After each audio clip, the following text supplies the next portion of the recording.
use the zero product property often with quadratic equations because we can factor them. So we can change them from adding and subtracting to multiplying. Because right now, if I would guess and check, it might take me a long time to figure out something. I might try 3. No, it doesn't work. So I try -3. No, it doesn't work. And you could be guessing and checking for a very long time to try to find something that could work. But we want to use the zero product property. First of all, we need to make one side equal to 0. I always choose the side to be 0, which would keep whatever I have squared positive. So in this case, my 3x squared is already positive on the left-hand side. So I would add 30x to both sides and make my right-hand side equal to 0.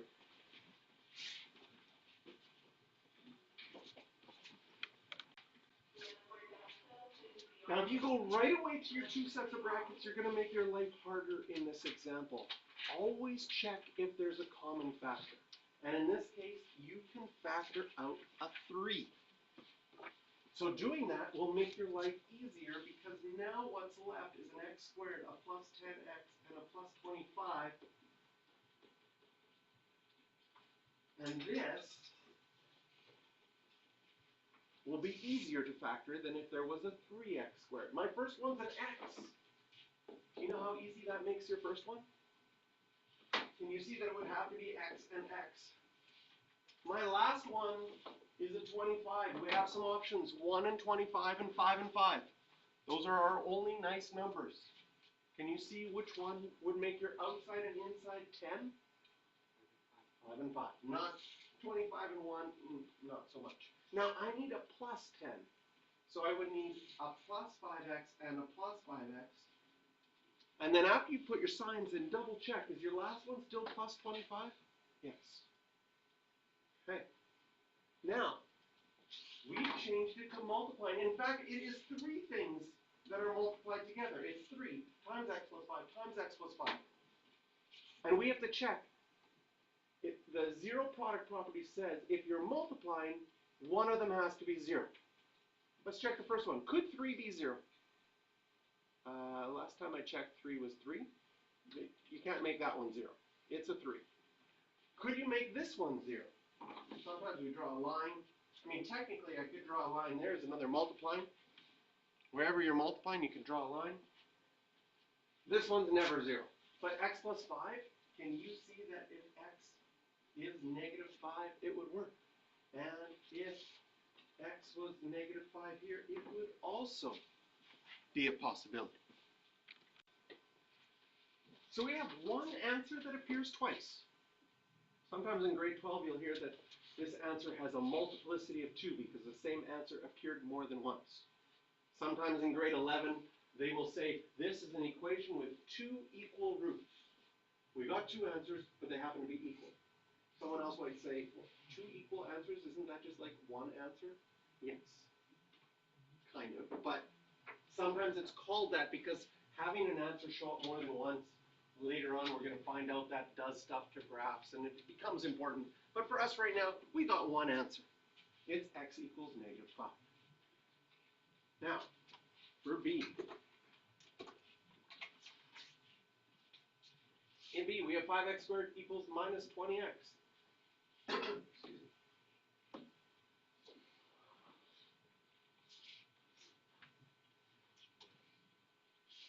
Again, I see a quadratic. I'm going to move the 20x over to the other side and make it equal to 0.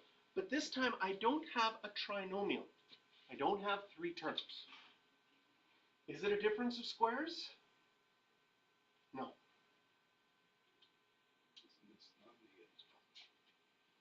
It was positive. Oh, it is negative. You're right. Thank you. It was negative in the original, and when I move it over, it would become positive. But it's not a difference of squares. It's not a trinomial with 3 things, but we do have a common factor. What could I pull out? A 5. Anything else? And an x.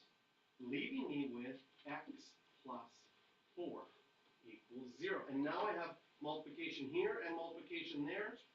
I've changed it from adding and subtracting to multiplication. Can the 5 ever equal 0? No, but often people just group the number with the first one, right? Can 5x ever equal 0? If x is equal to 0. Can x plus 4 ever equal 0? Yes. If x was minus 4, that would equal 0. Now I'm going to scroll back up because it's really important to read a question at the end. And if I hadn't have read the question in the end, I might have missed this part and lost marks. Because the question asks us to verify. We verified a lot in the last unit. Verifying is putting your left side and right side. So I'm going to verify minus 5 for A. So we go back to the original equation. In the original equation, I had 3, plug in my minus 5 in brackets, squared plus 75. On the right side, I would have minus 30, plug in my minus 5 in brackets. Negative 5 squared is positive 25 times 3 is 75 plus 75. This is 150. Negative 30 times negative 5, also 150.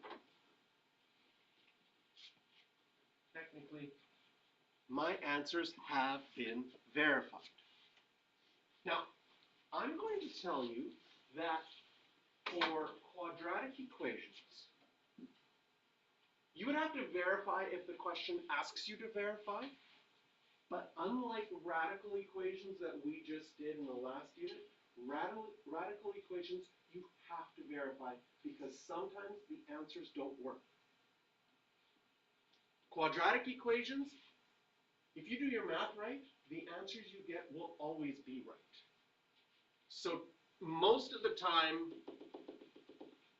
I won't list this in a question. It's not bad to verify if you want to know, did I get the question right?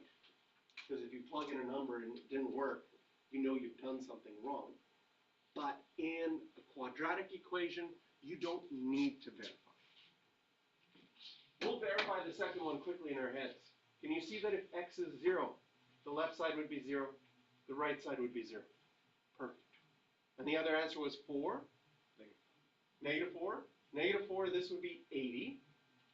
4 squared, 16. 16 times 5? 8. So you can, that one, you can verify with quadratic equations. I don't mind if you verify in your head. Usually I won't ask for the formal verification because it always works.